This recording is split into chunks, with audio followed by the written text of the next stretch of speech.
uviděla tebe a Peyton. Vaše tváře byly na každý první stránce časopisu.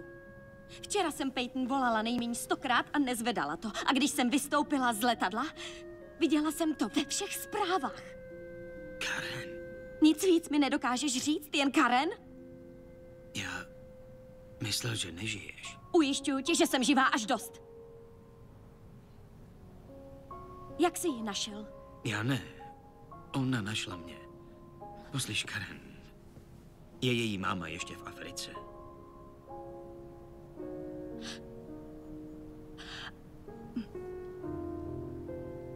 Ona ti nic neřekla, co?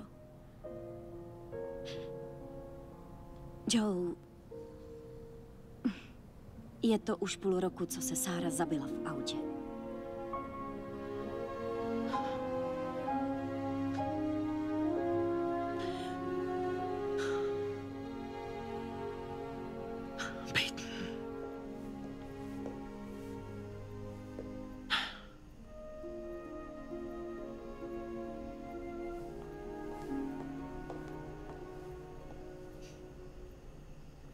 Když jsme dojeli do Bostonu, tak jsem tě posadila do taxíku. Já jsem trochu mailovala a změnila cíl cesty. Řidič mě odvezl k Joeovi. A kde si všichni z tvé školy myslí, že teď jsi? S tebou v Africe. Ze všeho nejdůležitější je, že jsi v pořádku. Všechno mi to vysvětlíš, až přijedeme domů. Domů? Ano. Až se Peyton uzdraví, vrátí se domů. Moment, počkej s tím. Nemůžeš si sem takhle přijít a odvést ji domů. Cestovní plány probereme až jindy. Teď si musí Peyton odpočinout.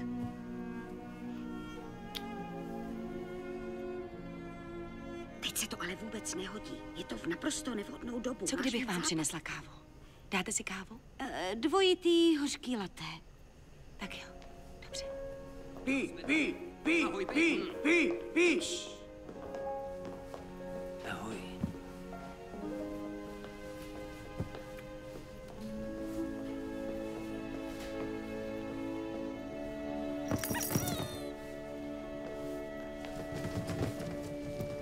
Kašlu na zápas, jde mi jenom o ní a o to. Dobrá, já to chápu, ale kdybys to mohl nechat... Můžeš na chvíli? Jo. A co ona? Právě spí. Neboj se.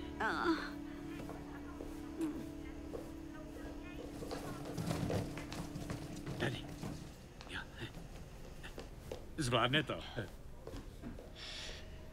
Chceš mi říct, že si přeješ, aby Peyton žila s tebou? Jo, přesně to si přeju. Vždyť tě teprve pozná. To není moje vina. Ani jsem netušil, že existuje. Přesto jsme toho spolu už hodně prožili. Myslíš od té doby, co jsi nechal před měsícem v baru? Tak jsem dneska úplně jiný člověk. A co před hodinou? Pod tvým dohledem málem umřela. Tentokrát nejde o tebe. Jde jenom o Peyton. Aby měla to nejlepší. Zaslouží si mít stabilní domov a člověka, který ji zná celý život. Peyton potřebuje tátu. Takže mě. Jistě. Bude to velký problém. Hrůza. Boj o svěření do péče je hrůza. Nebude mít chvíli klid. Navíc mu to ohrozí jeho zisky. Tolik se kvůli nim nadřel a takhle skončí. Nevěřím, že z toho vyvázne hladce. Všechna moje práce je v háji. Může to znamenat i konec jeho kariéry. Tohle rozhodnutí není tvoje. Do péče mi ji svěřila Sára. Já zmeškal 8 let jejího života. A odmítám zmeškat víc. A budu o ní bojovat. Takový přístup je asi moc neprospěje. Co říkáš? Ty vůbec netušíš, co to je starat se o malé dítě? Vždyť už se o ní měsíc starám. No a vidíš, kde teď stojíš, Joe?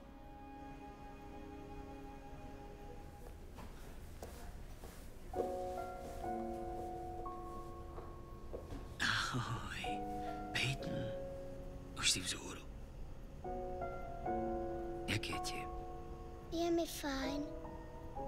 Chtěla bych jít domů. Tak jo. Samozřejmě. Doktor říkal, že by tě mohl zítra pustit domů. Ať mě pustí domů hned. S tetou Karen. Peyton, pokud jde o to, co jsem ti řekl v restauraci, tak jsem to tak nemyslel. Já bych chtěla jít domů s tetou Karen. Neměla jsem sem jezdit.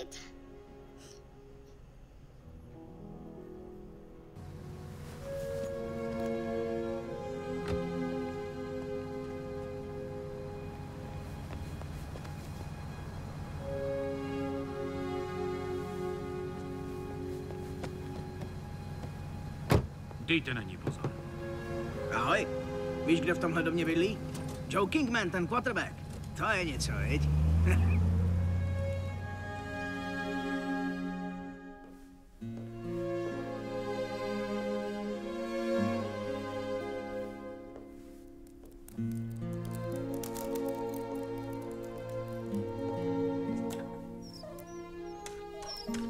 No tak, Spajku. Spajku. Spajku, dneska ne. Pojď, Spajku. Spajku, nic nehledej, odešla. Poběž. Její kufřík.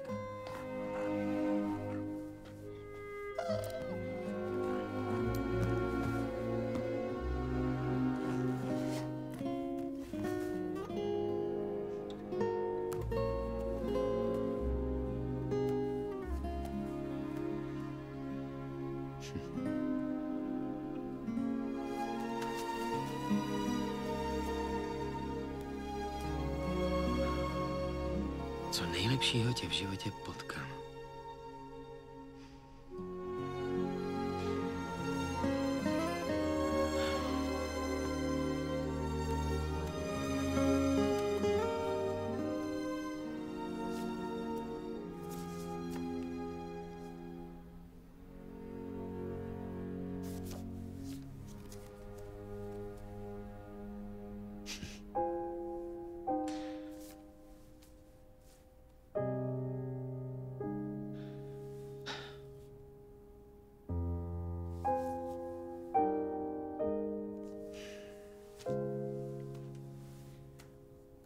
Milý Joe, už mnohokrát jsem ti to chtěla napsat. Chyběla mi však ta správná slova. Máme dceru. Jmenuje se Peyton. A je ti tolik podobná. Sportovně nadaná i paličatá. Ahoj, tady je Peyton a Karen. Běžte nám vstát. Moc se bojím, že se budeš zlobit a že s ní nebudeš chtít mít nic společného. Už jsme se rozhodli, že si půjdeme každý svou cestou. Myslela jsem, že jednám správně, když jsem ti ji zatajila. Právě si začínal svou kariéru a dítě by tě příliš rozptylovalo.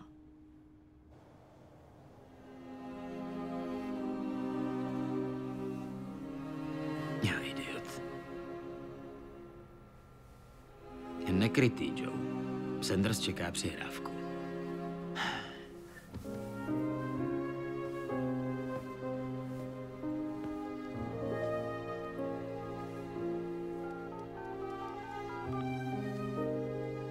Ahoj, tady je Peyton a Karen. Běžte nám vstát. Ahoj, volám, abych ti řekl, že je Spike smutný a